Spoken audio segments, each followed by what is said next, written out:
నమస్తే, నేను మీ Gopi. Welcome back to our channel. ఈరోజు మనతో వచ్చరికి పొలిటికల్ అనలిస్ట్ ఇమ్మంది రామారావు గారు ఉన్నారు. సార్ నమస్తే. సార్ నమస్తే బాబు. సార్, జగన్మోహన్ రెడ్డి గారు నిన్నటిదాకా బెంగళూరు వెళ్ళారు. మళ్ళీ ఇప్పుడు హిమాలయ పర్వతాలకు వెళ్ళి కొంతమంది అఘోరాలను కలిసి వాళ్ళతో ఏదో చర్చలు జరుపుతున్నారంట. అసలు ఏంటి ఆ చర్చలు?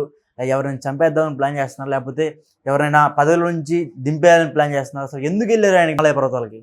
అంటే ఇక్కడ ప్రధానంగా ఆయనకు వచ్చిన సందేహం ఏంటంటే, ఇన్ని పథకాలు నేను ఇచ్చాను, అంటే ఇంటికి 2 లక్షల రూపాయలు చొప్పున సంవత్సరానికి వాళ్ళ ఇళ్లల్లో లబ్ధి చేకూరేలా చేశాను. ఇంత చేసిన వాడికి జనంలో నాకు ఏవి గుర్తు రాలేదా, నేను గుర్తుకు రాలేదా? అంటే జనాకర్షణీయంగా లైక్ పవన్ కళ్యాణ్ ఉండాలంటే ఏం చేయాలన్నది కావాలన్నమాట. జనాకర్షణే ప్రధానం, జనమే ప్రధానం అనే విషయం తెలుసుకున్నాడు. ఇప్పుడు వాళ్ళు అఘోరాలు ఏమన్నా మంత్రించి చేస్తారేమోనో ఒక ఆశ. హిమాలయాలకు వెళ్ళి అంటే జనాకర్షణ కోసం, అంటే జగన్ని తెలిసిన వాళ్ళందరూ కూడా జగన్కి ఓటేసేయాలి. అదొక దాని అంటే మంత్రశాస్త్రం ఏమైనా పెర్మిట్ చేస్తుందా? వాళ్ళు ఒకవేళ అఘోరాలు జీవించినట్టయితే ఆ జీవన ఫలిస్తుందా అని ఒక ఆలోచన అన్నమాట.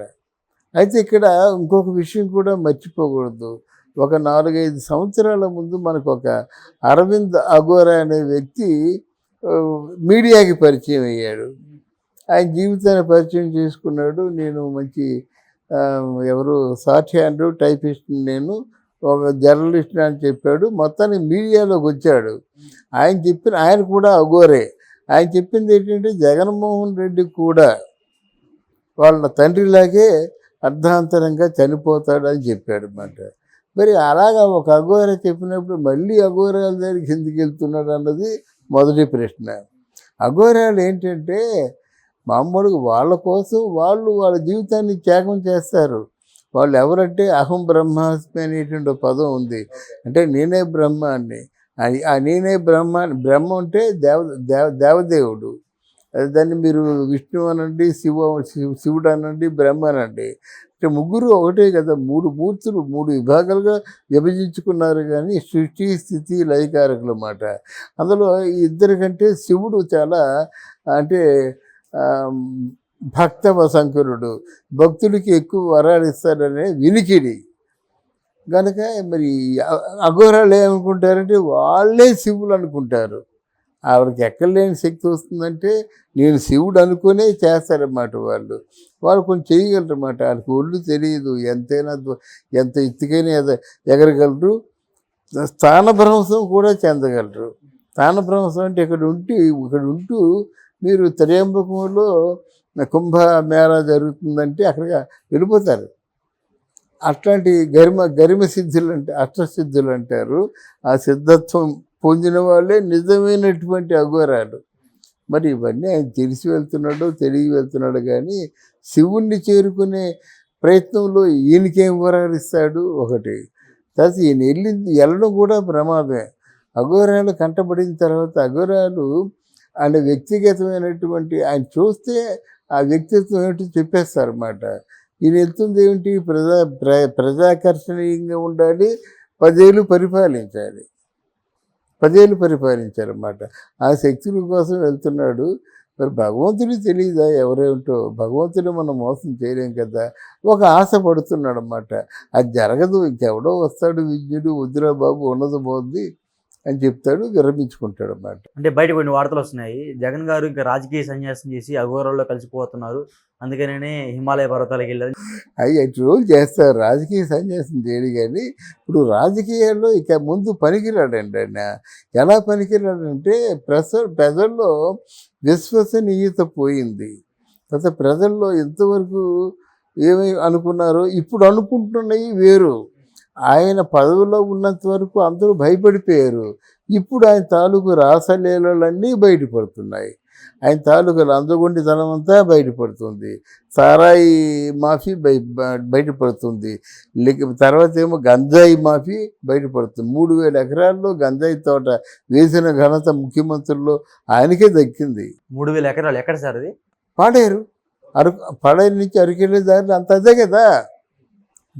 అదే కదా. తర్వాత గనుడికి నిలయమైనటువంటి పాడేరులో కొండల్ని కూడా లీజుకి ఇచ్చేసిన ఘనత ఆయనకే దక్కుతుంది. ఏమిటి ఈ 1000 కోట్లు 1,00,000 కోట్లు ఏమి చేసుకుంటాడు, ఈయన పోయినప్పుడు ఏమైనా వస్తుందా అన్నదే పెద్ద ప్రశ్న అన్నమాట. అదో పిచ్చి పట్టింది. ఒక మేనియాలో ఉన్నాడు, డబ్బు ఉండాలి, పెద్ద 26 ప్యాలెస్లో ఆయన ఏం చేస్తాడండి, ఏ ప్యాలెస్లో పడుకుంటాడు. అందువల్ల నాకు తెలియక ఆయన ఏదో నేనే గొప్ప, నేనే రాజు, నేనే మంత్రి అనుకున్నాడు, దెబ్బతిన్నాడు. ఇక ముందు రాజకీయాల్లో రావాలన్నా దెబ్బతింటాడు. అది ఎందుకు దెబ్బతింటాడంటే నీది కోల్పోయాడు. ఒకవేళ నీ మ్యాండేట్ ఇచ్చినా సరే నీ మంత్రివర్గాన్ని విస్తరించడం ఎలా ఎలా ఏ పోస్ట్కి ఏ మంత్రిని ఎలక్ట్ చేసుకోవాలో ఎవరో ఉద్యోగ వర్గాల్లో కానీ యువకుల్ని కానీ వాళ్ళని పూర్తిగా పెట్టి వాళ్ళకి రేపటి సమాజానికి స్ఫూర్తిగా ఉండే మాటలు మాట్లాడాలి. నీ అమ్మ మొగుడు వచ్చి బొచ్చి పీకుతాడా అంటే పార్లమెంట్లోనే ఎంత అసహ్యకరమైందండి. వాడు పేలాడు అనుకోండి, నువ్వు వెంటనే దాన్ని ఖండించొద్దు. అందువల్ల నీ చేత కాదు, నీ పార్టీని నడిపించడం చేత కాదు, నీ పరిపాలించడం కూడా చేత కాదని సగర్వంగా చెప్పగలను నేను. అంటే జగన్ ఓడిపోవడానికి పూర్తి కారణం భారతి గారు అన్నట్టు కొన్ని వార్తలు అయితే బాగా వైరల్ అవుతున్నాయి. జగన్ కంటే చాలా గట్టిది భారతి అండి. ఒకటి భారతి గారని అనగా భారతి గారికి కూడా ఆయనకి మొనోపలి నియంతృత్వం ద్వారానే తను అనుకున్నది జరగాలి, తన పేపర్కి ఎక్కువ సర్క్యులేషన్ ఉండాలి, తనకు కింద కొంతమంది తన మాట జరగాలనేటువంటి పట్టుదల మాట. మళ్ళీ ఇప్పుడు సాక్షి పడిపోయింది కదా, ఇంటింటికి వచ్చి 2 నెలలు ఫ్రీగా ఇస్తాం వేసుకోమంటే ఎవరు పేపర్లు వేసుకోవటం లేదు. మీకు ఫ్రీగా పేపర్లు ఇస్తాము, ఒక 2 మాసాలు చూసి మీరు మా చందా కట్టండి అంటే ఆ పేపర్ ముట్టుకోని పరిస్థితి వైసీపీకి ఉంది. అందువల్ల ఇప్పుడు వైసీపీని రిపేర్ చేయలేదు. ఆయన చేయగలిగిందల్లా ఆయన మీద ఉన్న కేసుల్ని మాఫీ చేయించుకొని మళ్ళీ ఆయన తాలూకు వ్యాపార సామ్రాజ్యాన్ని విస్తరింప చేసుకోవడం, కానీ రాజకీయానికి ఆయన పనికిరాడు. అంటే అది రాజకీయానికి దూరంగా ఉండడానికి మరి హిమాలయకి వెళ్తున్నట్టు అదే వార్తలు అంటే నిజమే కదా. అది మీరే చెప్తున్నారు ఆయన రాజకీయాలకు పనికిరాడని. మరి రాజకీయాలకు పనికిరానప్పుడు ఇంకా ఆయనకి రాజకీయ సన్యాసం చేసి హిమాలయాలకు వెళ్ళిపోతున్నారు కదా. ఆయన హిమాలయాలకు వెళ్ళడండి, అది ఓన్లీ పుకారే, కానీ హిమాలయాలకు వెళ్ళడం అంటే చిన్న విషయమా. ఆయనకి ఆత్మ గీస్మ అంతా ఉంది. ఆయన మానస సరోవరం దాటిన తర్వాత హిమాలయాలు ఉంటాయి కదా, అక్కడికి వెళ్ళేసరికి చల్లబడిపోతాడు ఈయన. తర్వాత ఏమో గుండె వేగం చల్లారిపోతుంది. చాలా ప్రమాదకరమైంది. డాక్టర్ చెకప్ చేసి ఆ టెంపరేచర్ ఈ టెంపరేచర్ టాలీ అవుద్దా తట్టుకోగలదా చూసి పంపిస్తారు. అంతే మనకి పక్కన ఉన్నటువంటి ఏదైనా బొంబాయి వెళ్ళిపోవడానికి. అందువల్ల హిమాలయాలకు వెళ్ళడానికి ఆరోగ్యం సహకరించాలి, నిశ్చలత్వం స్థిరంగా ఉండాలి. ఇది కళ కాదు, ఒక యంత్రం కంటే వేగంగా బుర్ర పనిచేస్తుంటుంది అన్నమాట. అంటే అది సక్రమమైన మార్గంలో పనిచేస్తే బాగున్నావు, కానీ అది అలా కాదు, తనకు కావలసిన మార్గంలో పనిచేస్తుంది. అందుకే జగన్ ఎవరిని చూడు విరుచూపులు చూస్తుంటాడు. అంటే విరుచూపులు చూస్తుంటే బుర్ర నిండా ఏ ఆలోచనలు అన్నమాట. నటించడం కోసం చూస్తాడు తప్ప మీరేదో చెప్తున్నారని మీ మాట వినడం కోసం చూడు. నేను అబ్జర్వ్ చేసినంత మేరకు విలీనం చేసే దిశగానే అడుగులు వేస్తున్నాడు. రాజకీయాలంటే ఆయనకి రోత పుట్టాయి. ఇప్పటికి కూడా తెలుసుకోలేకపోతున్నాడు.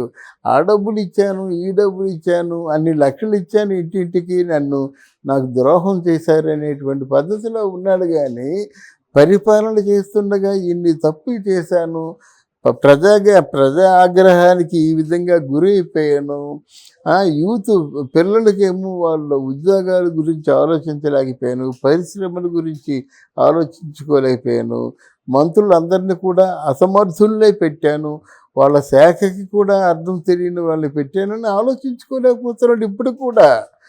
ఇప్పుడు కూడా ఏదో తప్పు ఉంది, ఆ తప్పు అందరికీ తెలుసు అని చెప్తున్నాడు. కానీ మరి ఈ తప్పు నువ్వు 2019లో చేశావు కదా,